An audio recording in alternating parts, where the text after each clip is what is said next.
जय श्री राम मित्रों, मैं एस्ट्रोनिल पंडित जी आपका स्वागत करता हूं अपने चैनल पर। आज हम बात करेंगे राजनीतिक पद के बारे में। क्या आपके हाथ में भी कोई राजनीतिक पद है? तो उसको देखने के लिए सबसे पहले हम गुरु पर्वत को देखेंगे। ये गुरु पर्वत होता है हमारे हाथ में, तर्जनी उंगली होती है, उसके जो नीचे वाले भाग होता है वो गुरु पर्वत कहलाता है। यदि ये पर्वत उभरा हुआ है, उभार लिए हुए है और इस पर साफ साफ रेखाएं हैं, तो आपके अंदर नेतृत्व का गुण होगा और जनता आपके ऊपर विश्वास करेगी। और यहाँ पर कोई तारे का चिन्ह मिल जाए या कोई त्रिकोण हो जाए या कोई वर्ग का चिन्ह मिल जाए तो मंत्री पद या कोई उच्च पद प्राप्त करने की संभावना बढ़ जाती है। दूसरा पर्वत होता है सूर्य पर्वत, जो हमारी अनामिका उंगली के अंत में होता है। तो यहाँ से हम सूर्य रेखा को देखेंगे और सूर्य पर्वत यदि उभार लिए हुए है और यहाँ पर कोई साफ साफ रेखाएं हैं, बिल्कुल स्पष्ट दिखाई दे रही है, रेखाएं साफ हो, तो जनता के अंदर आपकी लोकप्रियता और प्रसिद्धि बढ़ जाएगी।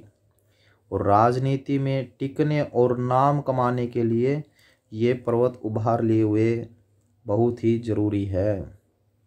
उसके बाद देखेंगे सूर्य रेखा। यदि हथेली के नीचे से शुरू होकर मणिबंध से कोई रेखा शुरू होकर सूर्य पर्वत पर चली जाए, ये व्यक्ति को जन समर्थन की ओर ख्याति मिलेगी। जन समर्थन, जो जनता का साथ होता है वो आपके अंदर होगा, आपको दिलाएगा सूर्य, यदि ये रेखाएं स्पष्ट दिखाई दे रही है।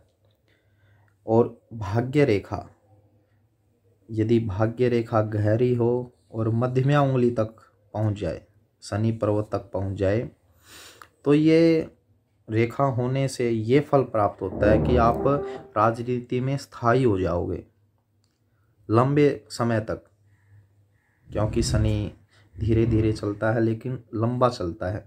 तो आप धीरे धीरे जाओगे राजनीति में और एक लंबे समय तक रहोगे, एक उच्च पद भी प्राप्त करोगे आप। और एक रेखा है मस्तिष्क रेखा। यदि ये रेखा स्पष्ट हो, गहरी हो, कटी फिटी ना हो, कोई अन्य रेखा ना काटे, इन रेखाओं की ये रेखाएं काटे तो कोई नहीं है। यदि कोई ऐसी रेखा काट जाए, ये गलत होती है, तो ये ना काटे, तो फिर आप कोई निर्णय लेने में, कोई योजना बनाने में सक्षम होते हो, तो आप राजनीति में योजनाबद्ध तरीके से जाओगे। यदि ये रेखा नीचे से चलती हुई गुरु पर्वत की तरफ मुड़ जाए और ये भी रेखा गुरु पर्वत तक मुड़ जाए, तो आपके अंदर ऑटोमेटिक ही राजनीतिक नेतृत्व के गुण आ जाएंगे। तो ये सब आपकी यदि हाथ में है, ये चिन्ह है आपके हाथ में, तो आप राजनीतिक पद प्राप्त कर सकते हो। जय श्री राम।